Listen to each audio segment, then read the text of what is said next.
رسول اللہ صلی اللہ علیہ وسلم نے جب تبلیغ کا کام شروع کیا تو کفار کی طرف سے آپ کو ہر ممکن طریقے سے روکنے کی کوشش کی گئی۔ مختلف انداز سے آپ کو لالچ دیا گیا، کبھی دولت دینے کی کوشش کی گئی، کبھی بادشاہت کا لالچ دیا، اور کبھی کسی خوبصورت عورت سے شادی کی پیشکش کی، مگر آپ صلی اللہ علیہ وسلم ہمتاً تبلیغ کی طرف متوجہ رہے۔ جب لوگ مسلمان ہونے شروع ہو گئے اور کافروں کا کوئی ایسا خاندان نہ تھا جس میں کوئی مرد یا عورت مسلمان نہ ہوا ہو، ان حالات میں کافروں میں گھبراہٹ کی لہر شدت سے دوڑی اور انہوں نے آپ کے خلاف منصوبہ بنایا کہ آپ کو شہید کر دیا جائے، مگر آپ پر اللہ تعالیٰ کا سایہ تھا، لہٰذا اللہ تعالیٰ نے آپ کو محفوظ رکھا۔ آخر کار کفار نے آپ پر جادو کرنے کی بھی کوشش کی، مگر آپ محفوظ رہے۔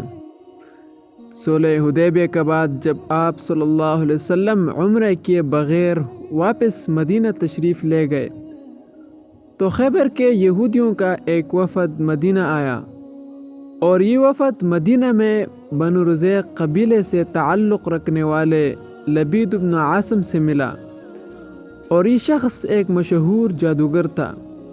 اس کی بہنیں اس سے زیادہ ماہر جادوگر تھی، اور اس کو کہا کہ تمہیں معلوم ہے کہ حضور صلی اللہ علیہ وسلم نے ہمارے ساتھ کیا سلوک کیا ہے۔ ہم نے ہر ممکن کوشش کی آپ کو نقصان پہنچانے کی، مگر ہم ہر بار ناکام رہے۔ ہم نے ان پر جادو بھی کیے، مگر ان پر کوئی اثر نہیں ہوا۔ ہم آپ کا نام سن کر آئے کہ تم ایک بہت بڑے جادوگر ہو، اگر تم ہمارا کام کر دو تو ہم تمہیں بہت انعام دیں گے۔ انعام کا نام سن کر جادوگر لالچ میں آ گیا۔ چنانچہ حضور صلی اللہ علیہ وسلم کا ایک یہودی خدمتگار تھا جو ابھی بچہ تھا۔ اس بچے نے حضور صلی اللہ علیہ وسلم کی کنگھی، جس سے آپ اپنے سر مبارک کے بال سنوارتے تھے، وہ لے کر انہوں نے عاصم کو دے دی۔ جادوگر اور اس کی بیٹوں نے مل کر ان بالوں پر جادو کیا اور ان کو کھجور کے گوشے میں رکھا اور اس کو ایک غلاف کے اندر رکھا۔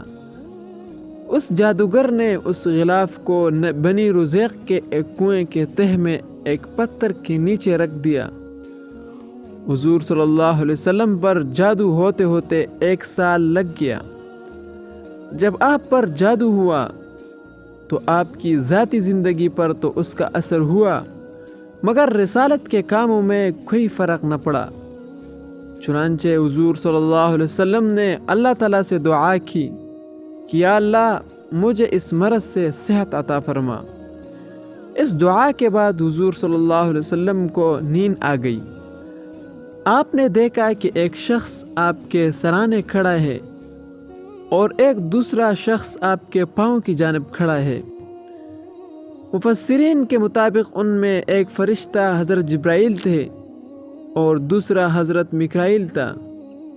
وہ دونوں آپس میں باتیں کرنے لگے۔ ایک کہنے لگا کہ آپ پر جادو کیا گیا ہے، اور اس نے حضور صلی اللہ علیہ وسلم کو تمام باتیں بتا دی کہ کس طرح جادو کیا ہے اور کس نے جادو کیا ہے اور اب اس کا حل کیا ہے۔ اور فرشتے نے یہ بھی کہا کہ اگر یہ 2 سورتیں پڑھ کر اس کی گرہ کھولی جائے تو جادو کا اثر ختم ہو جائے گا۔ 2 سورتوں سے مراد سورۃ الفلق اور سورۃ الناس ہے۔ چنانچہ آپ نے حضرت علی، حضرت عمار اور حضرت زبیر کو اس کنویں کی طرف روانہ کیا، اور یہ بھی بتا دیا گیا کہ وہ جادو والے بال کنویں میں ایک پتھر کے نیچے رکھے ہیں۔ صحابہ کرام اس کنویں پر گئے اور اس کنویں کا پانی ختم کیا، اور اس پتھر کے نیچے سے وہ جادو والے بال نکال کر لے آئے جن پر 11 گریں لگی ہوئی تھی۔ حضور صلی اللہ علیہ وسلم یہ دونوں صورتیں پڑھتے گئے اور اس جادو کے گریں کھلتی گئی۔ جب تمام گرہ کھل گئی تو جادو کا اثر بھی ختم ہو گیا۔ رسول اللہ صلی اللہ علیہ وسلم نے اس جادوگروں سے پوچھا تو انہوں نے تسلیم کر لیا، مگر حضور صلی اللہ علیہ وسلم نے ان جادوگروں کو معاف کر دیا۔